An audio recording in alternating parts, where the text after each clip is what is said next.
महागठबंधन में सीएम के चेहरे को लेकर के लगातार पेंच जो है वो फंसता नजर आ रहा है। एक तरफ जहां हम के नेता जीतन राम मांझी कोऑर्डिनेशन कमेटी की मांग कर रहे थे, तो वहीं राजद उसे नकार रही थी, नज़रअंदाज कर रही थी, तो बैकफुट पे नजर आ रहे थे। ऐसे में कांग्रेस के जो प्रभारी हैं, बिहार कांग्रेस प्रभारी शक्ति सिंह गोहिल ने इसको सपोर्ट किया और कहा कि जब आगे देखा जाएगा कि महागठबंधन से सीएम का चेहरा कौन होगा, अभी डिसाइड नहीं किया जा सकता। ऐसे में अब रालोसपा से भी जानना बेहद ज़रूरी है कि वो महागठबंधन में जो कुछ चल रहा है उसको किस तरह देख रहे हैं। हमारे साथ खुद मौजूद हैं रालोसपा के मुख्य प्रवक्ता अभिषेक झा, उनसे बातचीत करते हैं और समझते हैं।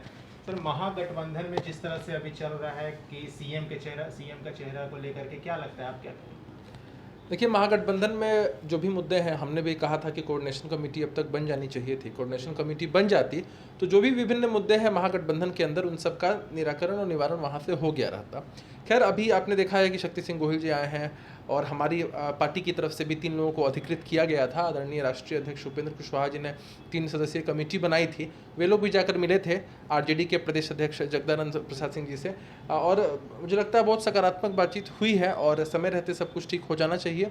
रहा सवाल कि महागठबंधन का मुख्यमंत्री पद का उम्मीदवार कौन होगा, यह भी तय हो जाएगा, और कितनी सीटों पर कौन सी पार्टी लड़ेगी वो भी तय हो जाना चाहिए समय रहते। एक तरफ जिस तरह से राहुल गांधी ने कहा था कि महागठबंधन से जो चेहरा अगर सीएम का कोई होगा तो वो तेजस्वी यादव ही होंगे, तो इस पे क्या कहेंगे? देखिए, राहुल जी ने कोई आधिकारिक या ऑफिशियल बयान नहीं दिया।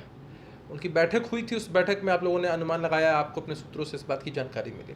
तो आधिकारिक बयान कोई उनका नहीं था, या कांग्रेस पार्टी की तरफ से कोई आधिकारिक बयान नहीं है कि हाँ फलाना आदमी ही महागठबंधन का नेतृत्व करेंगे।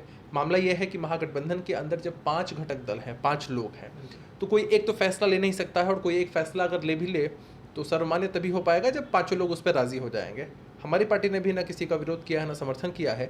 बहुत सारे लोग महागठबंधन में इस काबिल हैं कि वह बिहार का नेतृत्व कर सकें, तो महागठबंधन की जब बैठक होगी तो उसमें तय हो जाएगा कि रालोसपा की तरफ से भूदेव चौधरी और 2 लोग गए थे जगदानंद सिंह से मुलाकात करने के लिए। जब हमारी बातचीत हुई, हमने उनसे पूछा कि क्या कुछ निकल के आया, उन्होंने कहा कि चाय पे बुलाया गया था, चाय पे। तो क्या लगता है सर, क्या चीज़, किन मुद्दों पर बातचीत हुई थी? वही आगामी विधानसभा चुनाव के जो मुद्दे हैं उन पर कि अगर चुनाव होता है समय से, तो किस तरह से महागठबंधन में कोऑर्डिनेशन बैठेगा, किस तरह से हम लोग चुनाव में जाएंगे जनता के मुद्दों को लेकर। फिलहाल तो हमारे लिए सबसे ज़रूरी चीज़ वही थी कि वही कोरोना जैसी महामारी से पूरे बिहार और देश की जनता त्रस्त है। बिहार के जो भी लोग बाहर से आए हैं, यहाँ पे भी जो लोग पीड़ित हैं, जिनके पास अभी सामने बहुत बड़ा संकट है, उनकी मदद करना, उनके मुद्दों को उठाना, यह हमारी प्रायोरिटी थी।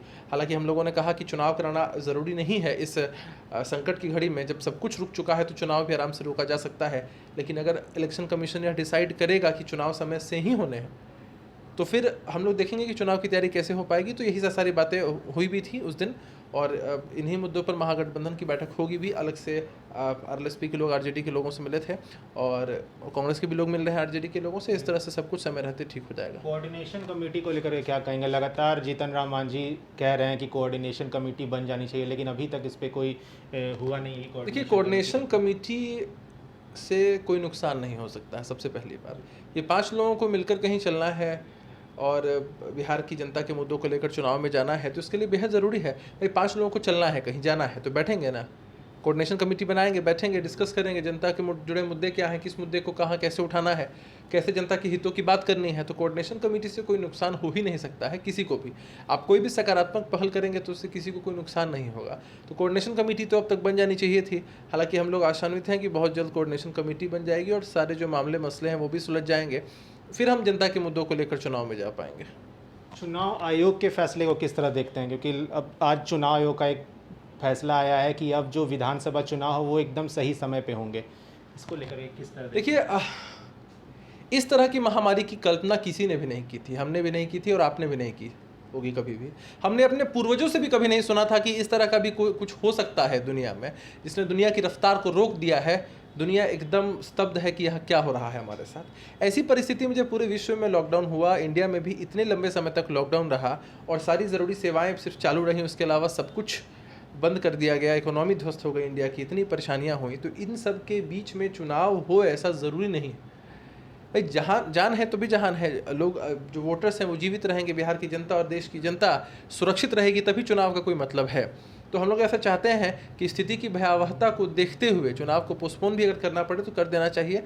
और मतलब चुनाव की कोई इतनी हड़बड़ी या जल्दी नहीं है, फिर भी लेकिन इलेक्शन कमीशन अगर सब कुछ देखता है कि सब चीज़ें कंट्रोल में हो गई हैं, तब चुनाव की तैयारी चल रही है। यह तो आने वाला समय ही बता पाएगा ठीक से कि चुनाव का जो समय रहेगा वह समय हमारे लिए अनुकूल है या प्रतिकूल है।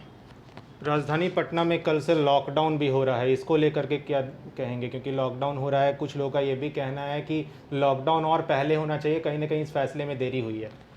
देखिए, सिस्टमेटिक सब कुछ होना चाहिए था, बेहद ज़रूरी था। जब इस तरह के मामले बढ़ने लगे हैं तब सरकार ने यह फैसला लिया है और पूरे बिहार में एक साथ लॉकडाउन करना चाहिए था और स्ट्रिक्ट लॉकडाउन होना चाहिए था, ताकि लोगों का आवागमन रुक पाए। कम से कम जो चेन अभी इतना तेज़ी से बढ़ रहा है वो चेन कहीं ना कहीं रुक पाए।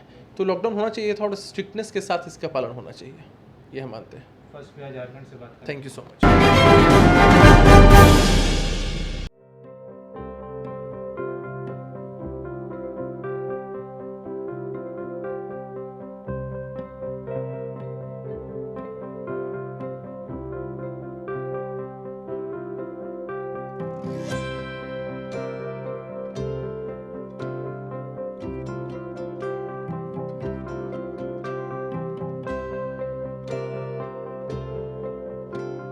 एक जिंदगी बचाने वाले को हीरो कहते हैं और 1000 जिंदगी बचाने वाले को health care worker. Our heart never hardens, our temper never tires. Our touch never hurts. We value what we do.